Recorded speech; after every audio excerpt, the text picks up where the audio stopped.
Muy buenos días para todos. ¿Cómo están? ¿Bien? Bueno, es una bendición poder compartir con ustedes en esta mañana, poder estar aquí. Ha sido un honor recibir la invitación de nuestros amigos y hermanos Peter y su esposa y estamos muy animados. Ahí está.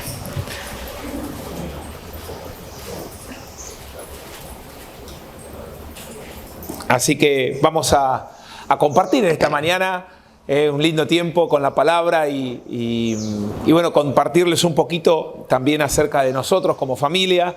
Yo soy argentino, mis hijos también nacieron en Argentina, Nicolás y Abigail. Ellos no nos han acompañado en esta oportunidad, pero les envían también sus saludos. Nico tiene 13 años, y Abigail tiene 10, así que estamos muy animados como familia. Hemos llegado aquí al Ecuador, mi esposa sí es ecuatoriana, y hemos llegado al Ecuador en el 2020. Somos misioneros, estamos sirviendo aquí por la gracia de Dios con la misión Palabra de Vida, y allí estamos dirigiendo el ministerio y la misión con el fin de alcanzar a los jóvenes con el Evangelio y de ayudar a cada joven a dar su próximo paso con Jesús. Así que estamos muy animados y realmente gozosos de parte del Señor de la obra que nos está permitiendo hacer en este hermoso país. Y hablando con los hermanos y de la iglesia y de la vida cristiana, pensaba en un tema que es tan importante para todos nosotros, como hijos de Dios, como hermanos en Cristo, como quienes hemos llegado a alcanzar el conocimiento de Jesucristo, haber puesto nuestra fe en Él. Es tan importante comprender este tema. Es un tema que se desarrolla mucho en el Antiguo Testamento y que se confronta mucho porque, tristemente, en el Antiguo Testamento el pueblo de Israel, la nación que Dios había escogido como un faro de luz para el resto de las naciones, fue una nación que constantemente perdía este asunto, soltaba este asunto del que vamos a tratar. Y los profetas van a confrontarlos una y otra vez. Y por falta de este tema que vamos a hablar, los profetas eran perseguidos, maltratados, aún asesinados por su propio pueblo, el pueblo de Dios.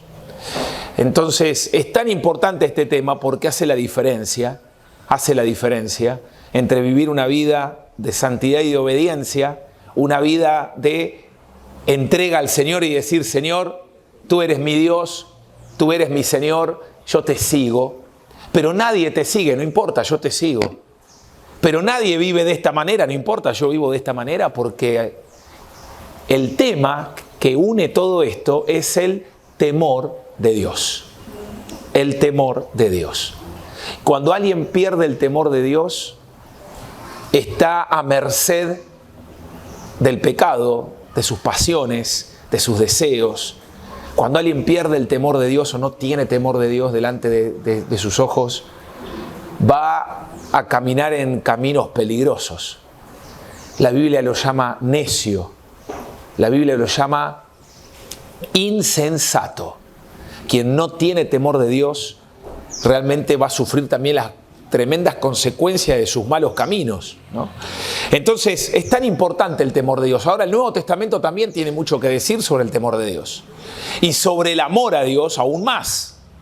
Entonces, vamos a tomar estos minutos para poder comprender el tema, desarrollar el tema, porque la vida de obediencia, la vida de fe, está muy conectada con el temor de Dios. Y sin temor de Dios no hay vida de obediencia, no hay vida de fe, ¿sí? Y entonces uno puede caer en la superficialidad de la religión, ¿no?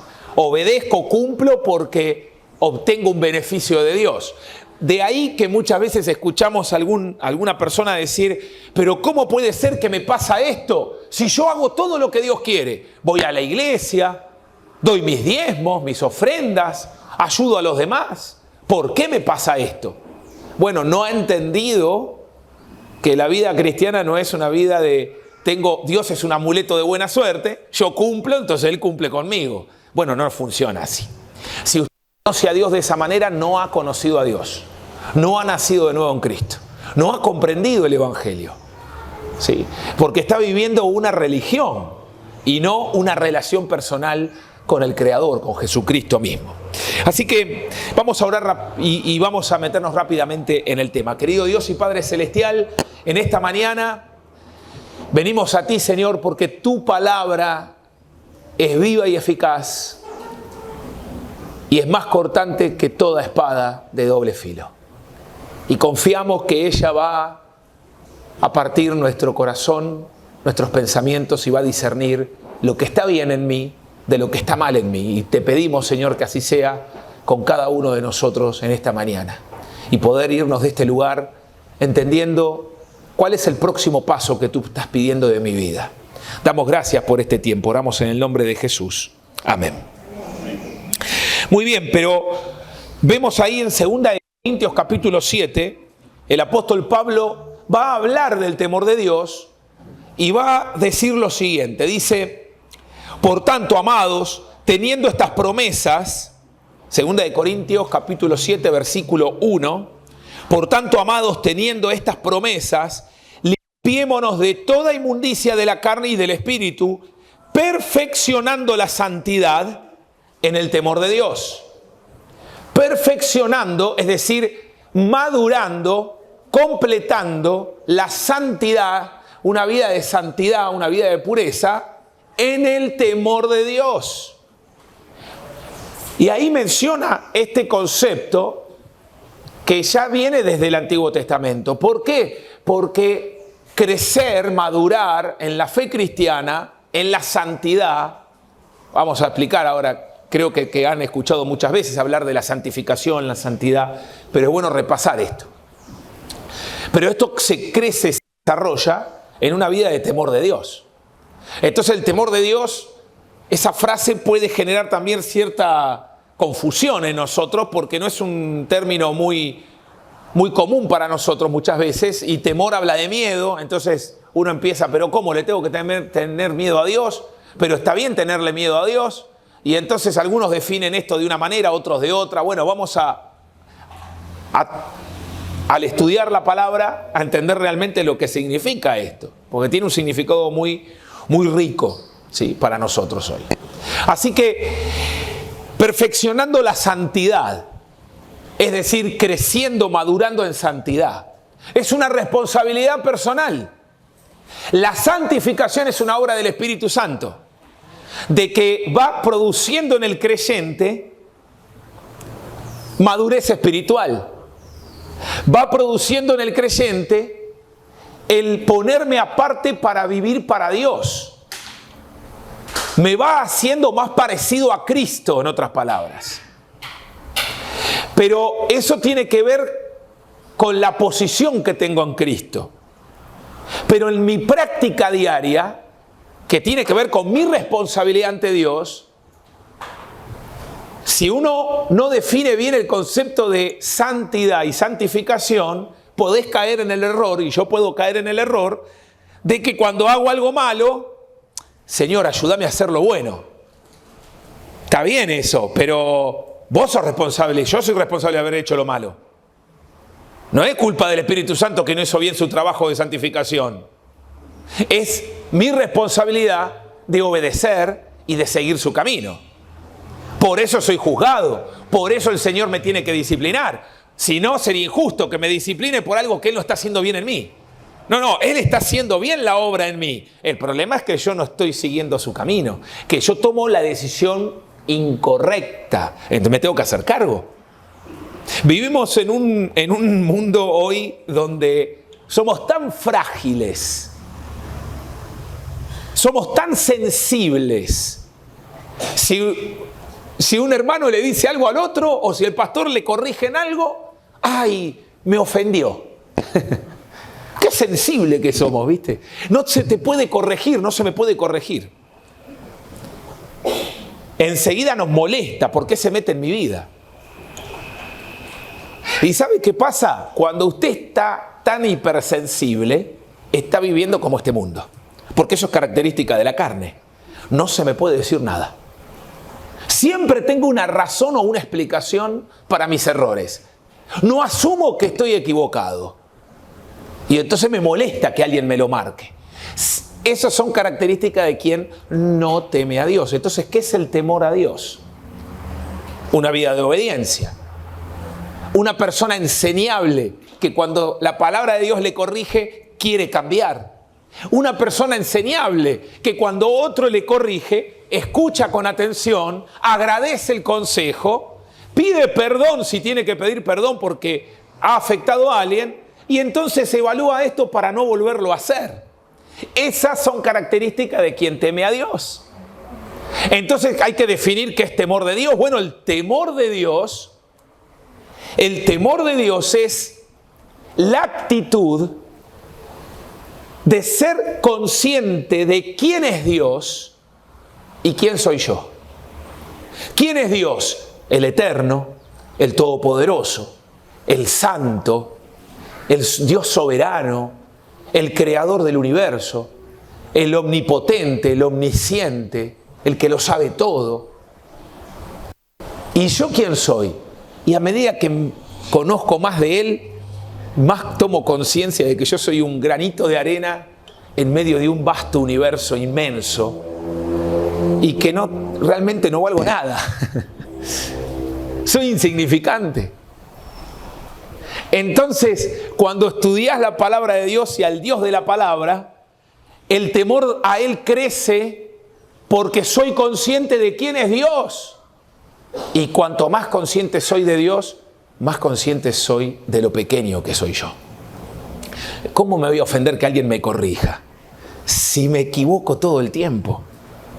Aún usted no sabe los errores que cometo en mis pensamientos.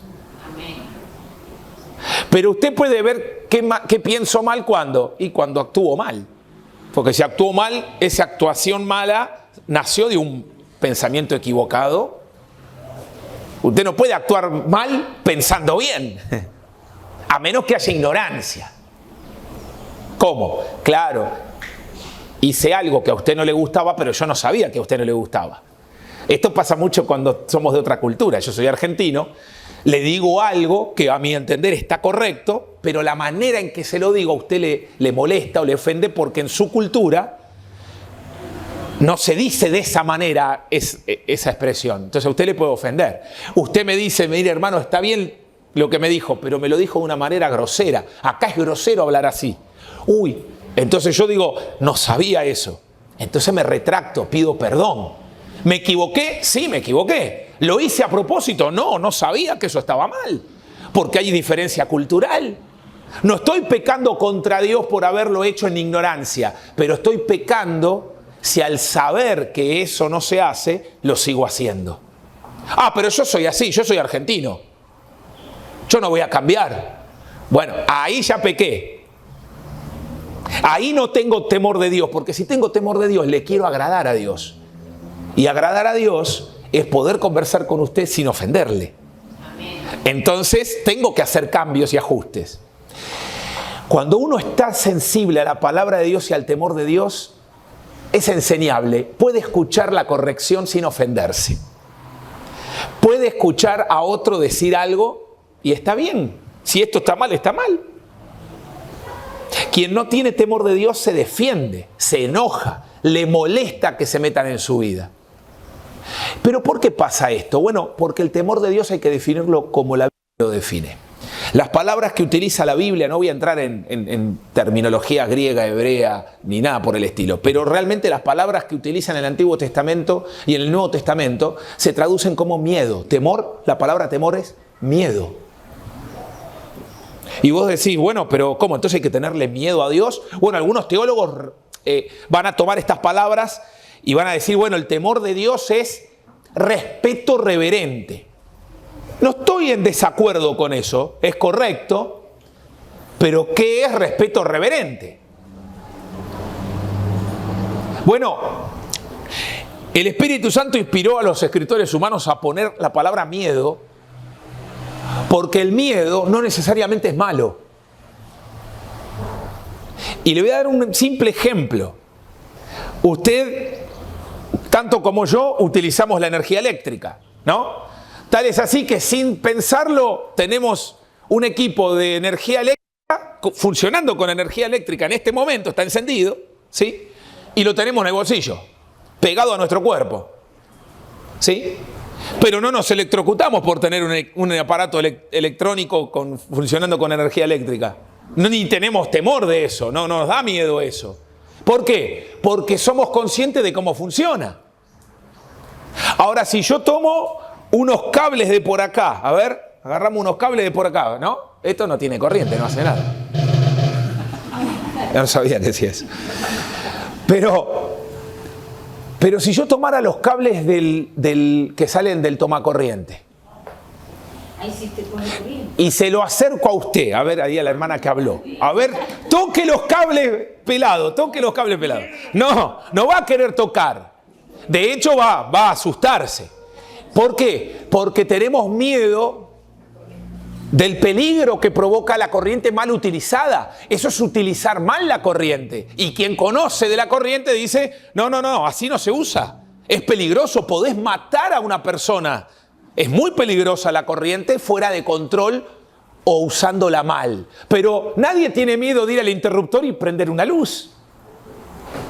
Es decir, el miedo nace de ser consciente del peligro de utilizar algo incorrectamente, de las consecuencias que me puede traer. Si me voy de noche caminando por acá,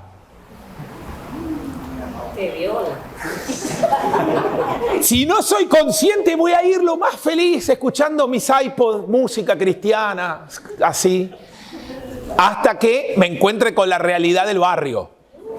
Y si sobrevivo, nunca más voy a ir de noche caminando por acá solo. Pero cuando uno no es consciente, no tiene temor. Y cuando no eres consciente y no tienes temor, vas a tomar el camino equivocado. Tú que conoces el camino correcto me dicen, no vayas a las 10 de la noche por esta calle solo. No vas a llegar a tu destino. Pero tú no sabes cuál es mi destino, no importa. Cualquiera sea tu destino, no vas a llegar. No vayas por ahí. Y tienes razón, porque conoces el peligro. Cuando tú no conoces, tomas el camino equivocado. Eso es pecado involuntario. Es como un ciego. Exacto. La Biblia lo llama necio al que no teme a Dios. ¿Por qué? Porque quien no teme a Dios no está entendiendo, no está conociendo a Dios. Así como conozco la electricidad. Yo soy ingeniero en sistemas, pero también estudié electricidad. Entonces, yo puedo trabajar incluso con los cables sin cortar la luz. No se debe hacer eso. Hay que respetar las normas que están establecidas para evitar accidentes, porque un accidente te puede agarrar igual, ¿no? Pero, como conozco cómo funciona, mientras mi cuerpo no haga descarga a tierra, estoy aislado, puedo tocar el cable vivo sin tocar el neutro, ni hacer tierra con mi cuerpo en ningún otro objeto. Y no me hace nada la electricidad pasando por mi cuerpo de esta manera. Y pongo los cables, listo. Pero el conocimiento me hace consciente del peligro. Por eso, quien estudia y conoce la palabra y la lee cada día, perfecciona, madura el temor de Dios. Y esa es la exhortación del apóstol Pablo. Dejen lo inmundo, dejen lo que está mal. ¿Y cómo? Perfeccionando la santidad. ¿Cómo dejo de equivocarme? ¿Cómo dejo de tomar siempre el mismo camino equivocado? Ando en tu santidad. ¿Y cómo se hace? Desde el temor de Dios.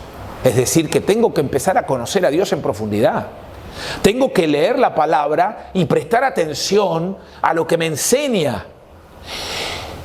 Aprendí, sin conocer el término que estamos hablando, aprendí el temor de Dios en mi juventud. Claro, si alguien me preguntaba qué es para vos el temor de Dios, quizás yo no sabía definirlo, no sabía qué era, pero vivía de acuerdo al temor de Dios. ¿Por qué? Porque a medida que me iban enseñando en mi juventud que Dios tenía un plan para mi vida, pero que el pecado me va a apartar del plan de Dios, va a arruinar lo que Dios tiene para mí, lo voy a echar a perder. A mí me daba miedo de perderme la voluntad de Dios para mi vida. A mí me daba miedo. ¿Por qué? Y porque yo vengo de un hogar roto por el pecado. Cuando yo acepto a Cristo como mi Salvador, mis padres no eran cristianos. Viví en un hogar realmente muy nefasto en cuanto a la violencia, el alcohol. Mi papá alcohólico, mi mamá con problemas psiquiátricos. Era un cóctel, una mezcla candente. Y así fue mi niñez bien difícil. Y cuando llego a Cristo y me empiezan a mostrar el camino de Dios, yo digo, yo quiero vivir así. Y cuando me empezaron a hablar de los peligros de no obedecer a Dios, no era muy difícil imaginarme las consecuencias, porque miraba hacia mi familia y digo, claro, mi familia no tiene a Dios, no conoce a Jesús, por eso mi papá es un bravucón, es un alcohólico, nos trata mal, mirá cómo vive, mirá a mi mamá con todos los problemas que tiene. Yo no quiero volver a repetir la historia de mis padres. Amo a mis padres, me encantaría que estén bien, pero la realidad es que viven mal y me fregaron la vida a mí y a mi hermano. ¿Son malas personas? No, son buenas personas, pero no saben vivir de otra manera. Yo no quiero repetir esto. Entonces para mí era muy gráfico cuando me decían, mirá, el que toma malas decisiones termina mal. Y yo miraba y decía, sí, es cierto, te creo. Entonces yo no quiero eso. Así que me daba miedo cuando empezaba a tener las tentaciones en la escuela, en el colegio, de ir a bailar, de tomar un trago con los chicos, de después de terminar el partido de fútbol tomarse una cerveza. Yo decía, por algo me están enseñando que eso está mal. Y mi papá es alcohólico. ¿Y cómo habrá empezado? Y quizá con jóvenes como estos, de 13, 14 años, tomándose una cerveza después de un partido de fútbol. Y después terminó siendo un adicto al alcohol. Así que por algo me están diciendo que yo no haga lo mismo. Claro, yo decía, no, yo no tomo. ¿Qué generaba? Burla, rechazo, que no me invitaran más a jugar con ellos. Entonces ahí empieza la tentación. Bueno, pero yo no quiero ser un rechazado social. Y ahí empezamos a luchar. Pero yo decía, sí, pero yo voy a terminar como mi familia. Yo no quiero repetir lo mismo. Y bueno, que me rechacen. Eso es temor de Dios. Sin saberlo, al tener temor de lo que me podía pasar, Dios tiene un plan para mi vida y lo he hecho a perder por mezclarme con las cosas del mundo, por hacer lo que los demás hacen. Claro, y un montón de cosas, ¿no? Y estoy dando un solo ejemplo. Hay un montón de cosas que me fueron pasando. Pero ¿por qué hablo de esto? Porque entender el temor de Dios te aleja del mal. Y eso es lo que va a explicar la Biblia. Acompáñame al ejemplo de Job. Job es un claro ejemplo del temor de Dios. Hay muchos más, pero por amor al tiempo vamos a ver el ejemplo de Job. Porque para mí es fuertísimo el ejemplo de Job. Capítulo 1. Capítulo 1 del libro de Job. 1:1 dice: hubo un hombre en la tierra de Uz llamado Job. Aquel hombre era intachable, recto, temeroso de Dios y apartado del mal. ¿Sí? En la 1960 dice, era varón justo, ¿no? Sí. Varón justo, intachable, íntegro. ¿Sí? Claro. Después dice recto, temeroso de Dios y apartado del mal. ¿Por qué era apartado del mal? Porque tenía temor de Dios. Entonces el temor de Dios es ser consciente de quién es Dios y de quién soy yo. La conciencia de que Dios es santo, entonces el pecado lo ofende, pero también en su santidad Él tiene un camino para que yo transite. Y me lo muestra. Pero claro, yo quiero tomar otro camino tal vez. Bueno, ahí ya perdí el temor de Dios. Cuando yo digo, bueno, pero si todo el mundo camina por acá, ¿por qué yo no?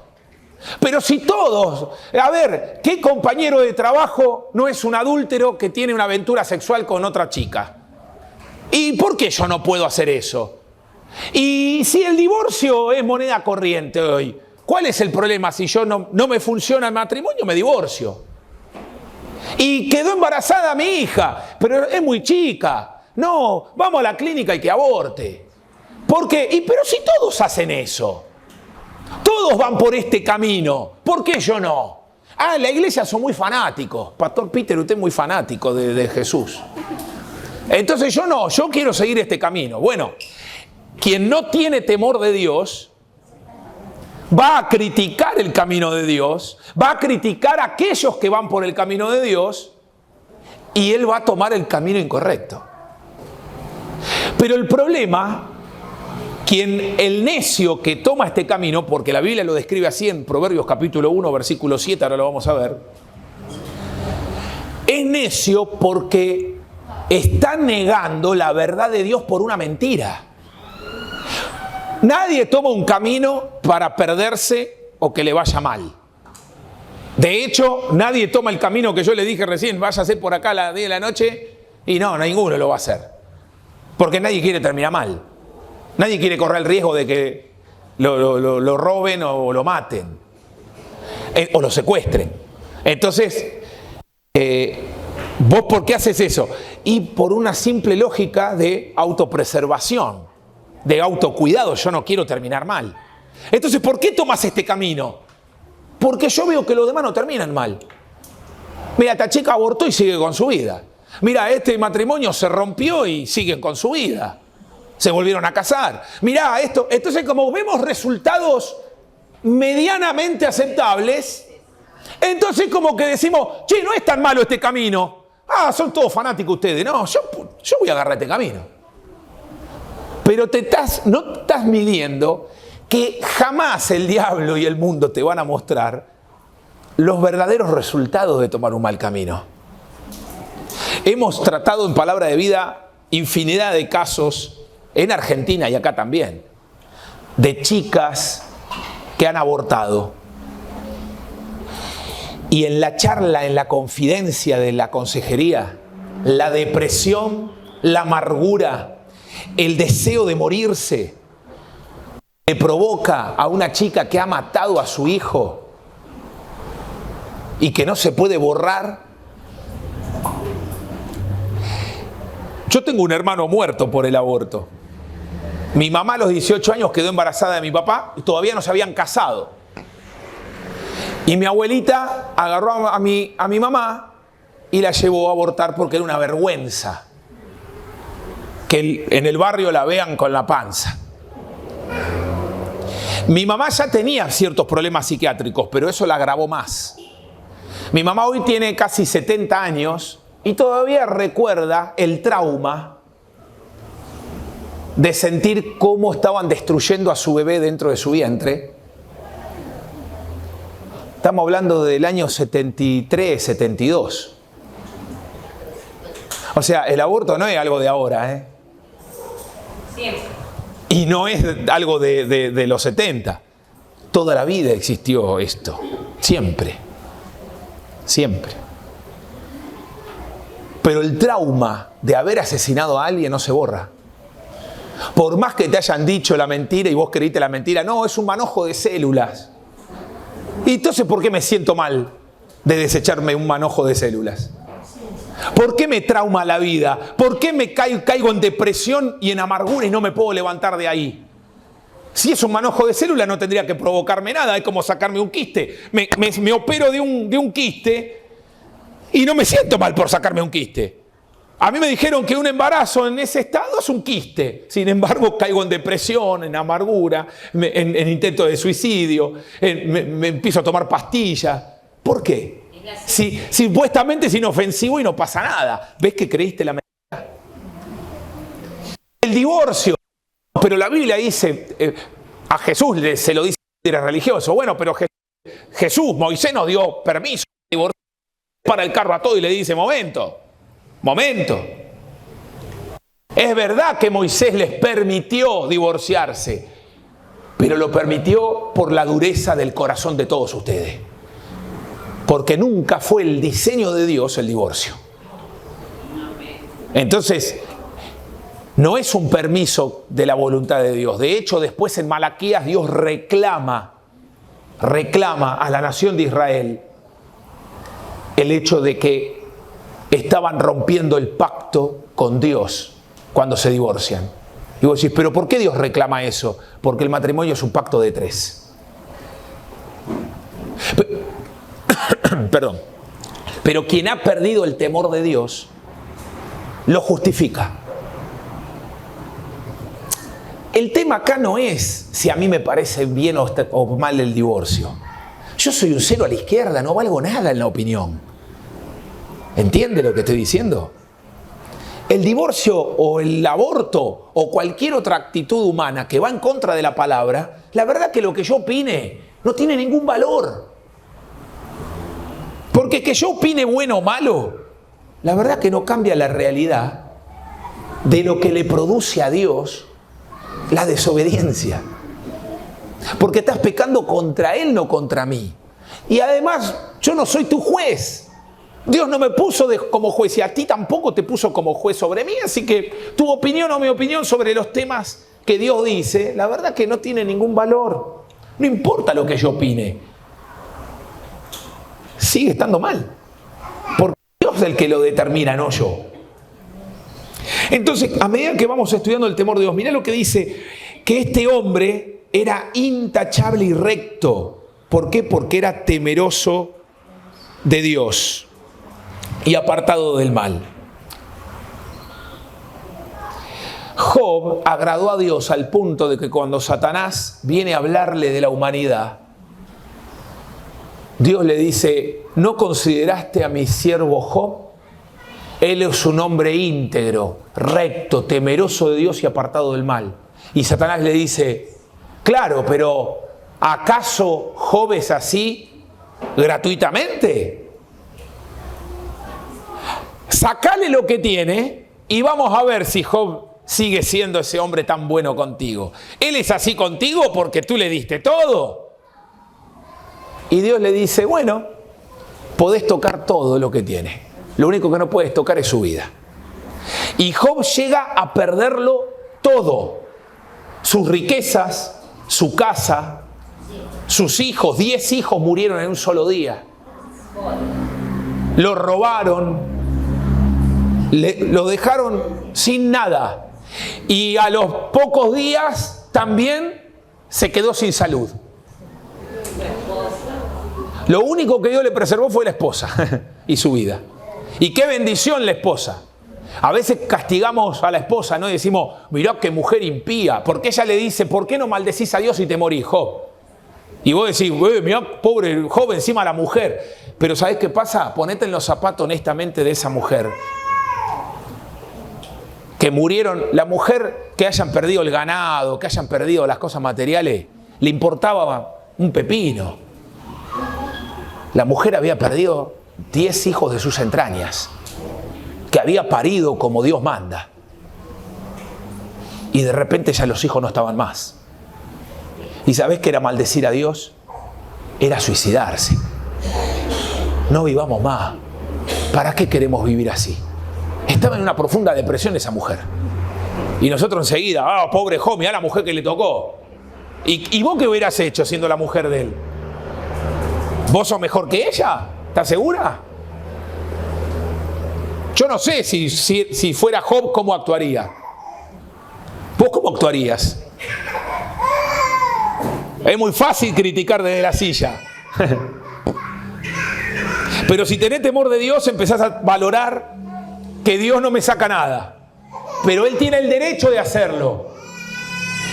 Él tiene el derecho de hacerlo. Por eso Job dice, Jehová dio, Jehová quitó. Sea en todo el nombre de Dios bendito. Y dice la Escritura al final del capítulo 1 que Job no pecó y no le atribuyó a Dios despropósito. Es decir, no se quejó contra Dios diciendo, ¿para qué hiciste esto? No atribuyó a Dios despropósito alguno. ¿Comprendía lo que estaba pasando? No, absolutamente no. Ningún ser humano puede comprender algo así. Pero Dios no me pide que comprenda lo que me está pasando. Dios pide que confíe en Él. Puedo tener fe en medio de cualquier circunstancia, aún de la peor pérdida. Dios no me está pidiendo otra cosa. No me está pidiendo, bueno, ahora vos tenés que entender mis pensamientos que son más altos que vuestros pensamientos y mis caminos que son más que vuestros caminos. Así como el camino terrestre es tan inferior a los caminos celestiales, así son mis pensamientos, dice el Señor. ¿Y cómo puedo comprender tales pensamientos? Imposible. Bueno, es que Él no me está pidiendo que yo comprenda, solo que sepas que sus pensamientos y sus caminos son muy superiores a los nuestros y que no los vamos a comprender. Justamente la explicación esa que da Isaías es para que yo pueda conocer que yo no puedo entender o comprender a Dios. Usted me pregunta, ¿por qué, hermano, perdimos el trabajo? Ahora tengo deuda, me van a sacar la casa. Hermano, yo no sé por qué. No sé por qué. Es un buen momento para parar todo y empezar a reflexionar. ¿Hay algo que yo estoy haciendo mal? Es una buena pregunta. ¿Por qué? Y porque quizá el consejo bíblico me dice que no te metas en deuda y me metí en deudas. Entonces ahora estoy sufriendo las consecuencias de una decisión que nació no del temor de Dios, sino de la necesidad. Pero si hubiera pedido consejo, si hubiera buscado ayuda antes de endeudarme, quizá no estoy en esta situación. Me echaron del trabajo. Qué pena. No, pero no sabe el problemón que voy a tener. Tengo que pagar la escuela de los chicos. ¿Y por qué le echaron? No, lo que pasa es que me encontraron robando. O fui un irresponsable que durante 3 días llegué tarde todos los días. El jefe se cansó y me dijo no vengas más. Claro, pero lo provoqué yo, lo provocó usted. Y Dios me castigó. No, no es castigo de Dios. Simplemente son las consecuencias de ser irresponsable. Una persona sin Jesús, que Dios no es su padre, también sufre las mismas consecuencias si llega tarde al trabajo. No es que Dios castiga. No, Dios no me está castigando. Está permitiendo que yo sufra las consecuencias. Hay veces que Dios no permite porque sale de su propósito. Y de repente viene el jefe que echa a todo el mundo y conmigo se portó bien y el jefe viene y me dice, che, es la 3.ª vez que llega tarde. La próxima te echo. Uy, me lo advirtió. Me dio la oportunidad de corregir. Dios tuvo misericordia de mí. Porque a otro, el hombre lo hubiera echado. Yo veo la misericordia de Dios ahí. Porque me advirtió. ¿Se entiende? Ahora, me advirtió sobre algo que está mal, que yo estoy haciendo mal. Aún yo pecando y haciéndolo mal, Dios tuvo misericordia. ¿Pero por qué? Porque que me echen quizás sale del propósito de Dios y Dios no quiere eso para mí. Pero hay veces que Dios no va a intervenir, no va a frenar las consecuencias de lo malo que yo hago. ¿Qué evita todo esto? El temor de Dios, porque el temor de Dios me lleva a ser responsable. ¿Por qué voy a llegar temprano al trabajo? Porque estoy agradando a Dios. Porque es un mal testimonio ante mi jefe y ante todos los demás que yo llegué tarde. Quien tiene temor de Dios considera estas cosas. Entonces le va bien. Ah, ¿pero es gratis? No, no es gratis. Hay sacrificios, se tiene que levantar más temprano. De repente tienes que pagar un taxi porque se dañó el carro, pero no puedo llegar tarde. Entonces hace sacrificios. Pero tiene temor de Dios. Y el temor de Dios te lleva a ser responsable, a ser decente, a ser honesto, a no mentir, a no utilizar lo que otros utilizarían para zafar de una situación. No, pero yo no, porque tengo temor de Dios. Hermanos, sin temor de Dios, la vida se transforma en un caos. Usted puede venir todos los domingos a la iglesia, dar sus limosnas, sus diezmos, sus ofrendas, obedecer, pero si no hay temor de Dios en su vida diaria, todo eso no significa nada a los ojos de Dios. Todo lo que usted puede hacer para Dios, si no hay temor de Dios, no vale nada. Por eso, en Proverbios, vamos a Proverbios, ya vamos redondeando esto, ¿no? Proverbios capítulo 1, versículo 7, un versículo tan conocido, pero tan bueno y necesario. Mire lo que dice.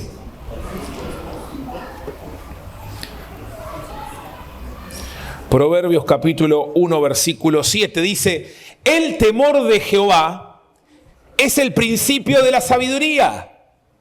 Los necios desprecian la sabiduría y la instrucción. El principio de la sabiduría es el temor de Jehová. Esta palabra principio tiene que ver más bien con, es la base fundamental. Eso significa. No es que al principio hago las cosas bien y después me alejo de eso. No tiene que ver con tiempo o periodo. Tiene que ver con fundamento. El principio de la sabiduría, el fundamento para ser un hombre sabio, en otras palabras, es temer a Dios. Eclesiastés es un libro escrito por Salomón, el hombre más sabio de todos. El tercer rey de Israel. Que en su juventud, cuando hereda el trono de David, hace una oración de humildad y de rendición, de temor de Dios. Jehová, ayúdame, dame sabiduría para guiar a tu pueblo. Ahora soy el rey y no sé cómo hacerlo bien. Dame sabiduría para gobernar, para agradarte a ti. Y Dios le dijo, por cuanto no pediste para ti riquezas, por cuanto tú no pediste cosas para ti, yo no solo te voy a hacer el hombre más sabio de todos, aún también te voy a dar lo que no pediste. Y lo llenó de fama, de poder y de riqueza. En un momento de su vida, Salomón baja la mirada de Dios y pone la mirada debajo del sol. Esa es la frase preponderante en el libro de Eclesiastés. Una mirada debajo del sol, es decir, saqué la mirada de Dios y empiezo a mirar horizontalmente a la humanidad, al comercio, a los placeres, al sacrificio, al sudor del trabajo, a todo, a la relación entre hombre y mujer, al placer, a la lujuria, al materialismo, a todo. Empiezo a observar y eso es lo que hizo Salomón. Y él hace una tesis, describe en su libro una tesis, desarrolla esta tesis con una premisa. Vanidad de vanidades, todo es vanidad debajo del sol. Y la demuestra capítulo a capítulo.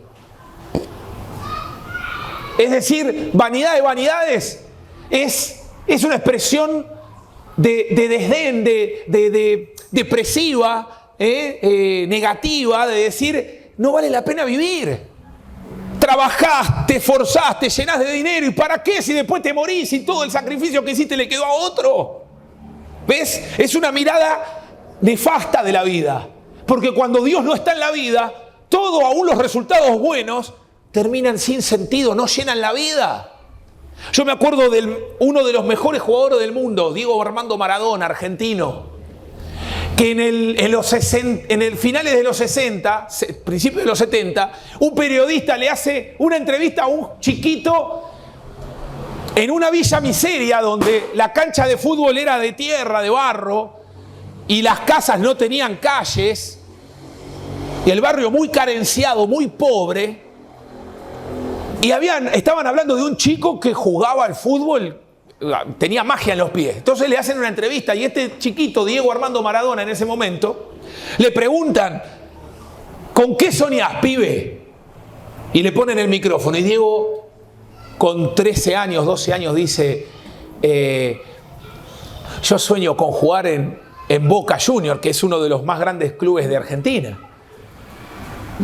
Y sueño con jugar en la selección argentina y ganar el mundial.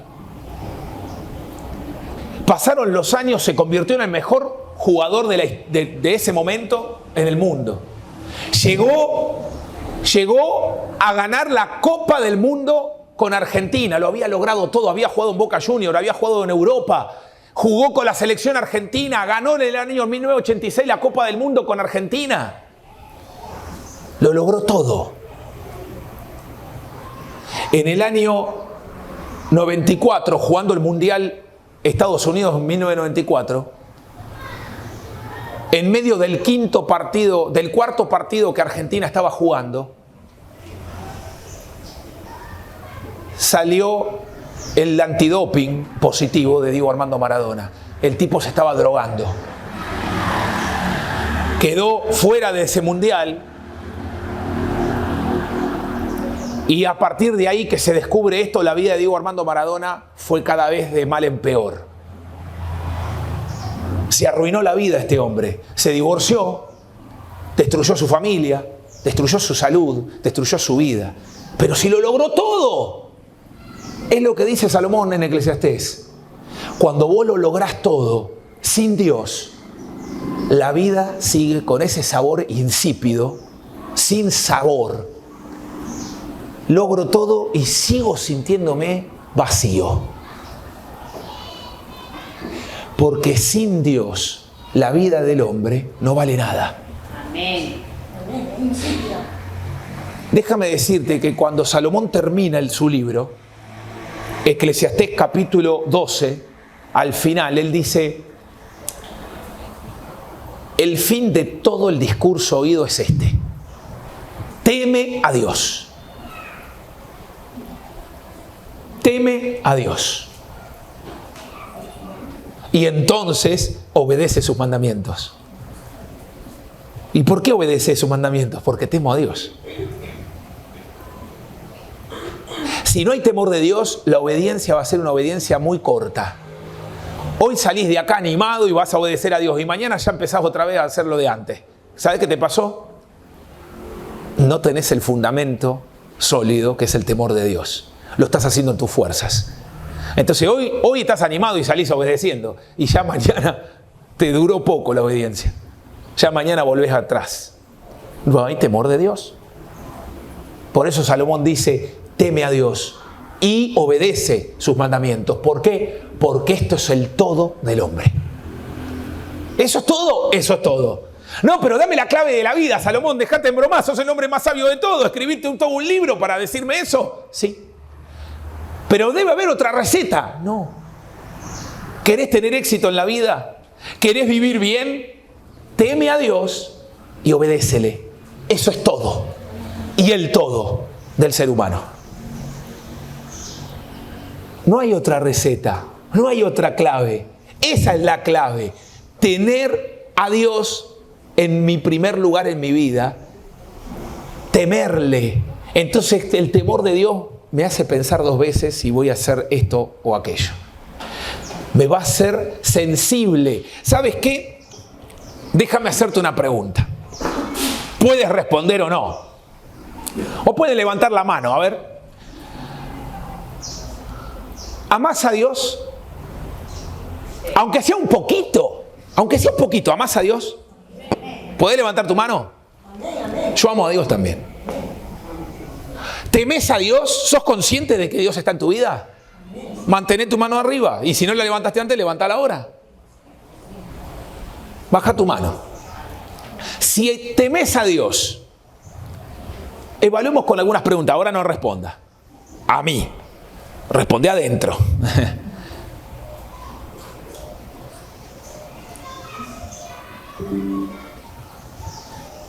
Cuando tienes que ser honesto,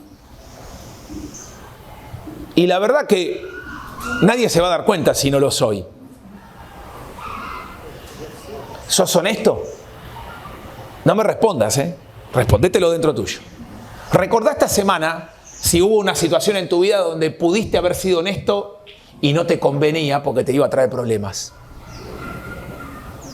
¿Fuiste honesto? Claro, cuando hay ojos mirando y saben y me conocen, voy a ser honesto porque si no quedo expuesto. Te estoy preguntando si pudiste haber sido deshonesto sabiendo que nadie se va a dar cuenta de tu deshonestidad. Por ejemplo,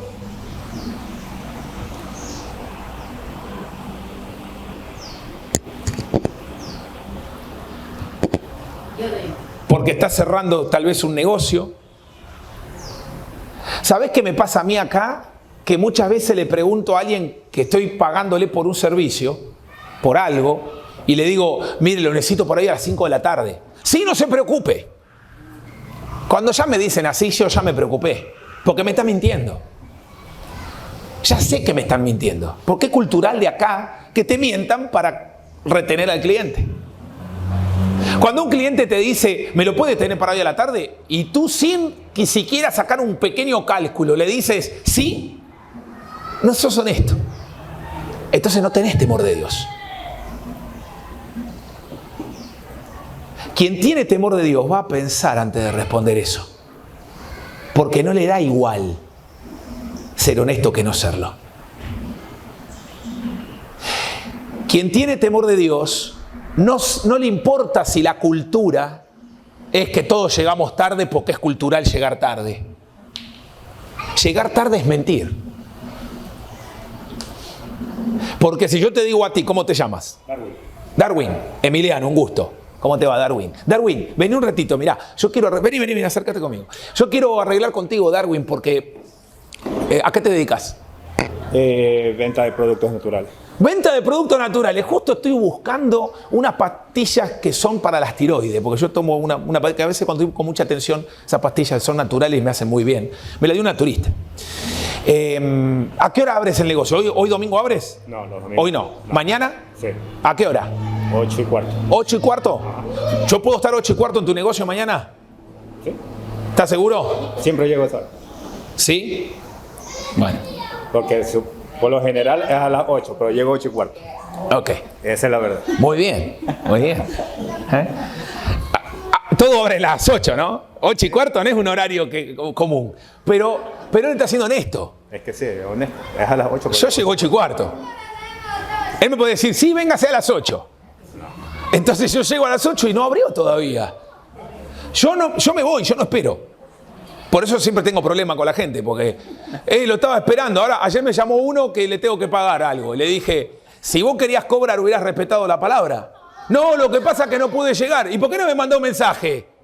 Mandame un mensaje y decime, ñaño, disculpe, no voy a llegar a las 8, voy a llegar a las 10 porque tuve un percance. ¡Listo! Entonces yo no me voy hasta el lugar. Encima yo que te vengo a pagar, tené la decencia de decirme, tuve un percance, no voy a las 8. No guardes silencio, porque yo estoy ahí como un gil esperando.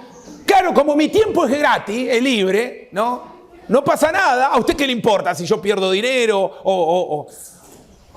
No, está mal. Soy cristiano, soy hijo de Dios. El temor de Dios me lleva a ser honesto. Y pero acá nadie lo es. ¿Y a mí qué me importa? Yo tengo temor de Dios. Entonces tenemos que dejar, gracias Darwin querido, tenemos que dejar de pensar que está bien porque la mayoría lo hace. Esa es la gran mentira de Satanás en tu mente y te viene ganando muchas batallas. Porque todos los que nos reímos de esto sabemos que es así y que nosotros mismos actuamos igual. No voy a decir nada del horario del culto.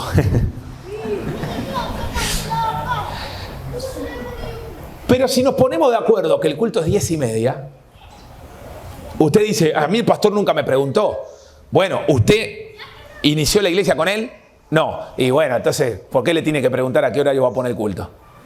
Pero de repente el hermano pastor, cuando los hermanos que arrancó al principio dijeron, ¿a qué hora ponemos el horario? A las 10, a las 9, y por alguna razón decidieron 10:30. Bueno, si yo vengo a esta iglesia y me dicen a las 10:30 es el culto, y yo tengo que estar a 10:30. ¿Entendés? Ayer veníamos manejando, estábamos por salir de lo de mi suegro y me dice mi esposa, me dijo la hermana que tranquilo, que es a las 2, pero las hermanas van a llegar como a las 2:30, 3 de la tarde. ¿No? Entonces vine tranquilo, me tomé unos mates con mi suegro, me quedé un ratito más. ¿Sabe por qué? Porque me molesta tanto que uno va a llegar a un horario, viene de 5 horas manejando y llegás y el que vive acá a 10 minutos no llega. Y yo vengo 5 horas manejando de Quito y llego antes que vos. No, me vuelvo loco. Ese es el tema. La cultura. Hago las cosas porque todos lo hacen igual, entonces paso desapercibido. Nadie se da cuenta que hice algo mal. Porque como todos lo hacen mal, pero Dios sí se da cuenta. Y el problema no es que Dios se ofende conmigo. No, el problema es que yo empiezo a bajar la guardia porque la falta de temor de Dios me lleva a bajar la guardia. Y un día, mi secretaria me coquetea en el trabajo. ¿Y sabés cómo funciona psicológicamente el asunto? No es que yo soy una porquería contra mi esposa, ¿eh?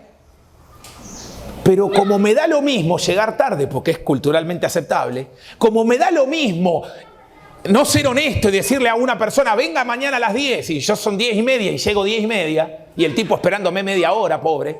Pero como es culturalmente aceptable ser deshonesto, engañar, quedarme con lo que no es mío. ¿Usted roba? No, pero tengo un libro del pastor hace 3 años y nunca se lo devolví. No, no es robar, me olvidé. Como es culturalmente aceptable, también es culturalmente aceptable tener una aventura. Y al principio uno dice, no, jamás haría eso. Pero cuando vos empezás a caminar la escalera descendente del temor de Dios, de no tener temor de Dios, es la razón por la cual después terminás con engañando a tu marido, engañando a tu esposa. Porque como es tan común, me acostumbré a no tener temor de Dios. Cuando vos practicás el temor de Dios en todos los aspectos de tu vida, cuando llega una tentación como esa, es repudiable para ti. No porque sos el santo de la espada, sino porque tu estilo de vida es el temor de Dios.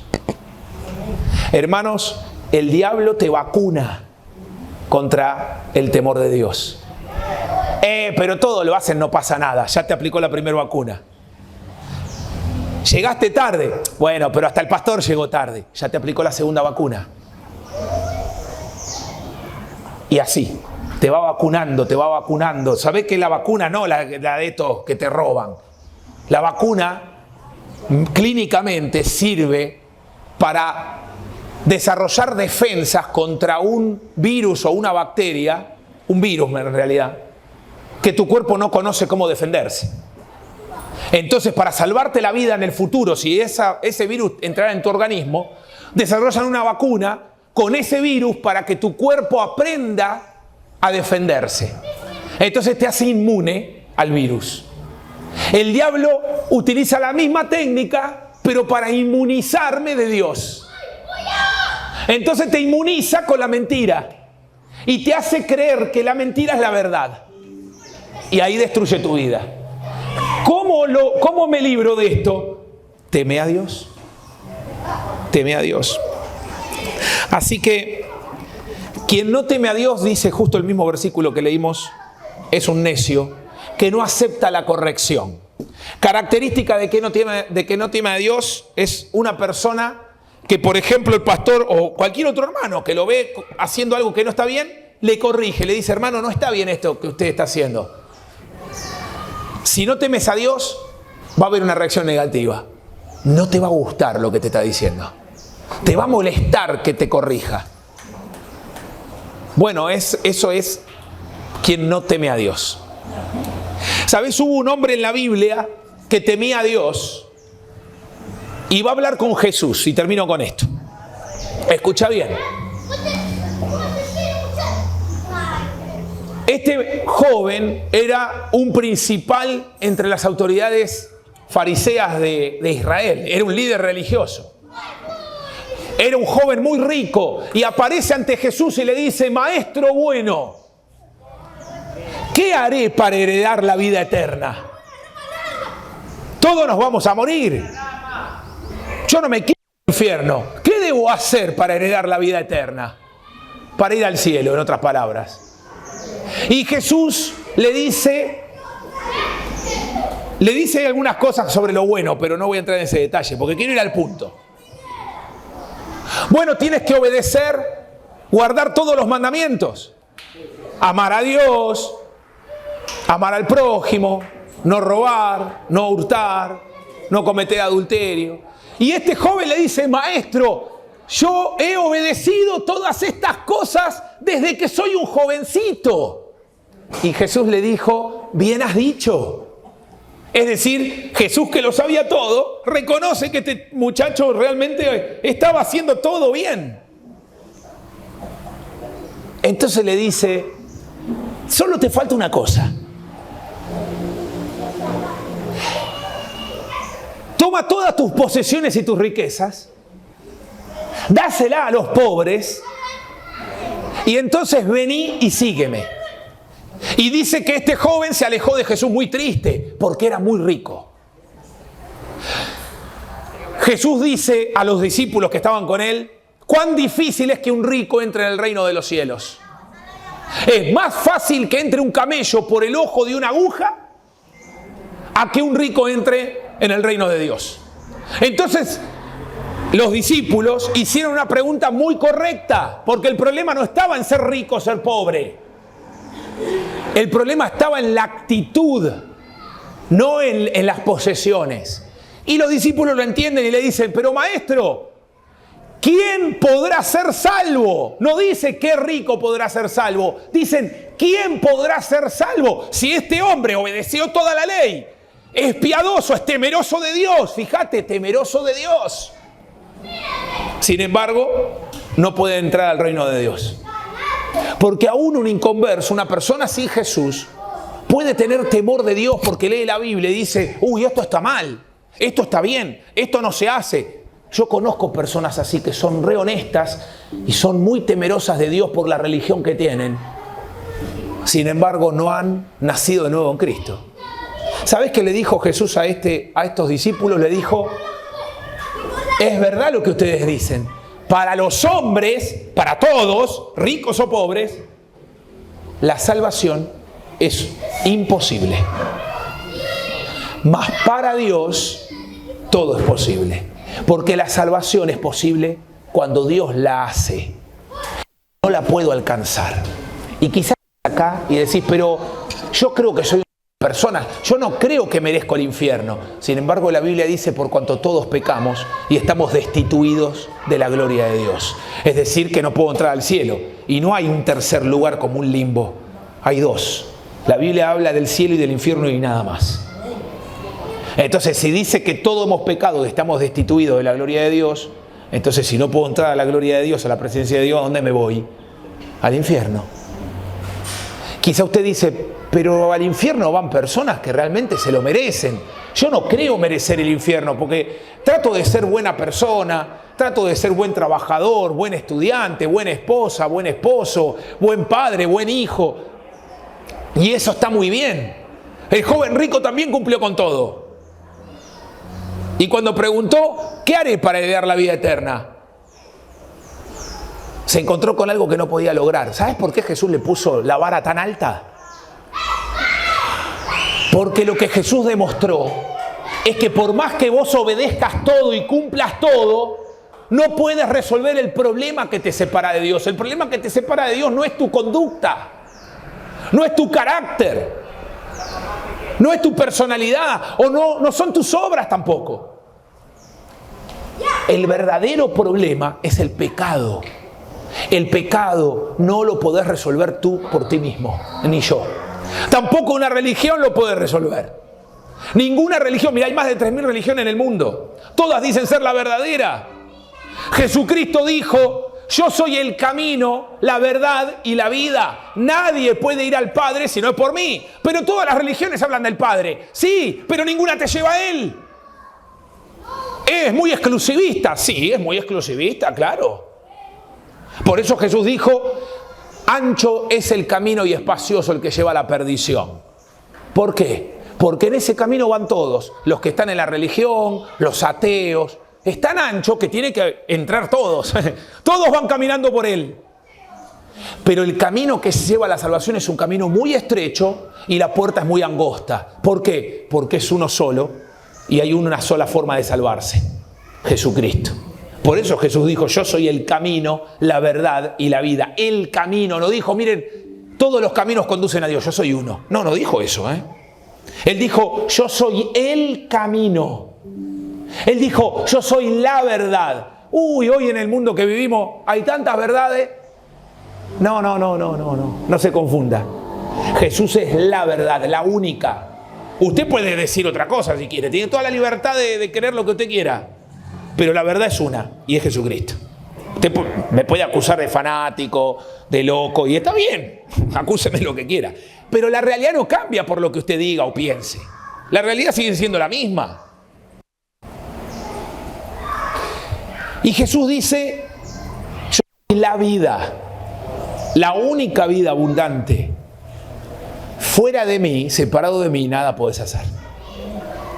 Por eso Él invita a cada persona que todavía no ha creído y depositado la fe en Él como su Salvador, no está diciendo que deposite su fe en que Él existe. Están pidiendo que usted deposite la fe en Él como su Salvador. ¿Salvador de qué? Salvador del pecado, Salvador del infierno. Porque yo merezco por mi pecado ir al infierno. Ahora, yo cuando recibí a Cristo, cuando conocí esto, tenía 14 años, no fumaba, no tomaba, no estaba en cosas raras, trataba de hacer las cosas bien.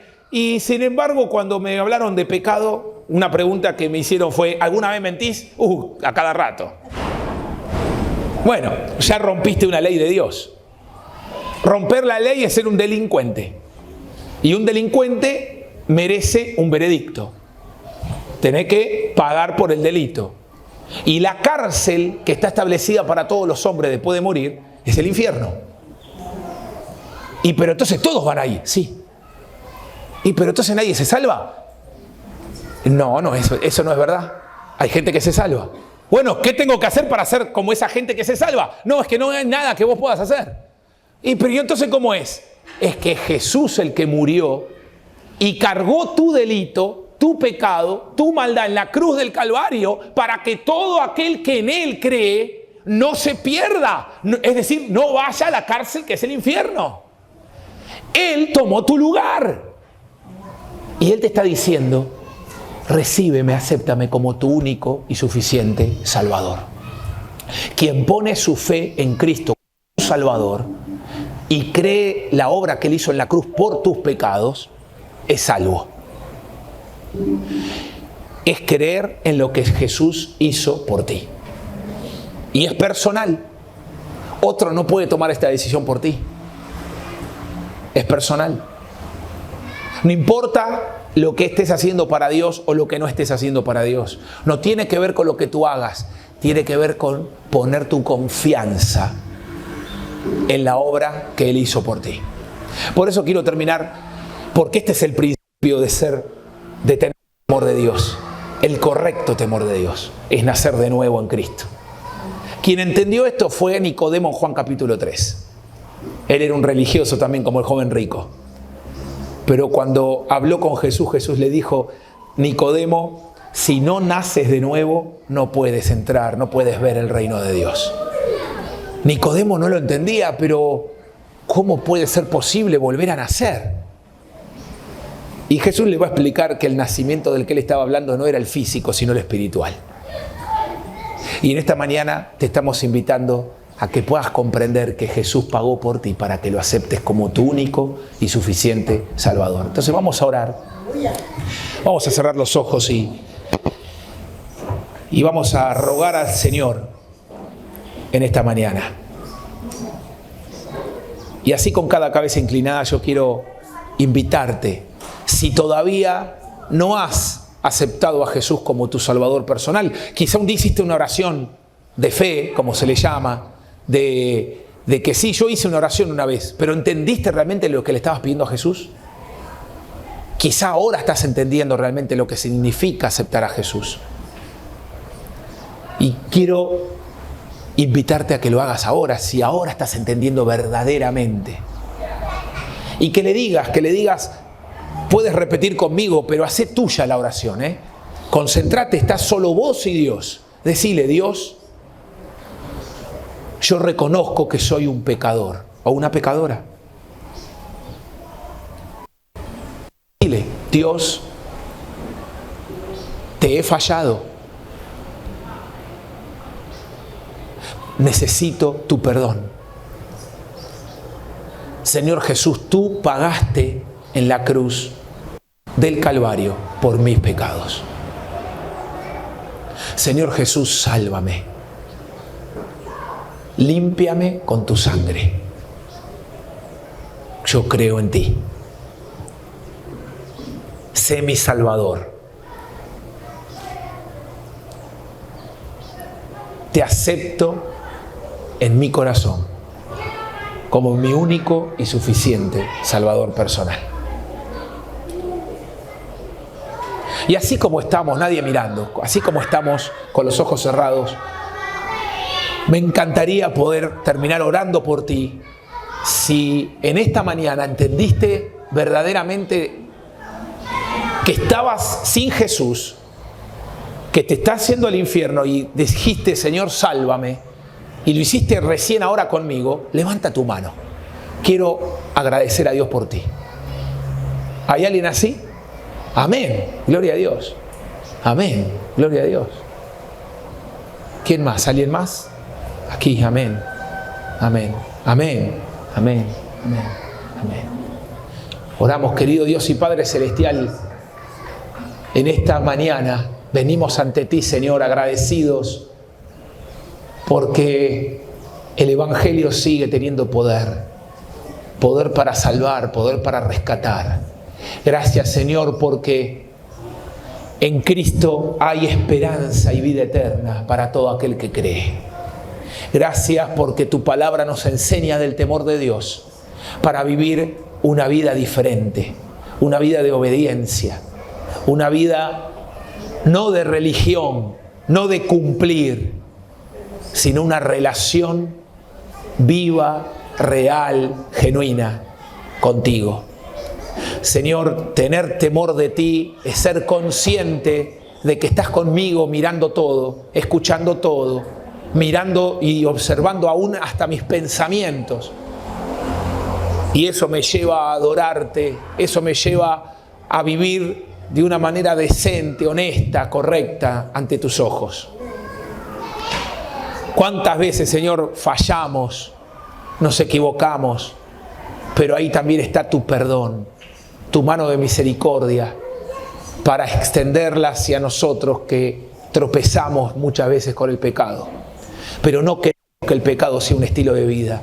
Queremos que el temor de Dios sea un estilo de vida en cada uno de nosotros. Te damos gracias en esta mañana por poder compartir este tiempo. Oramos pidiendo tu bendición en este día y que podamos salir renovados de este lugar. Oramos en el nombre de Jesús. Amén.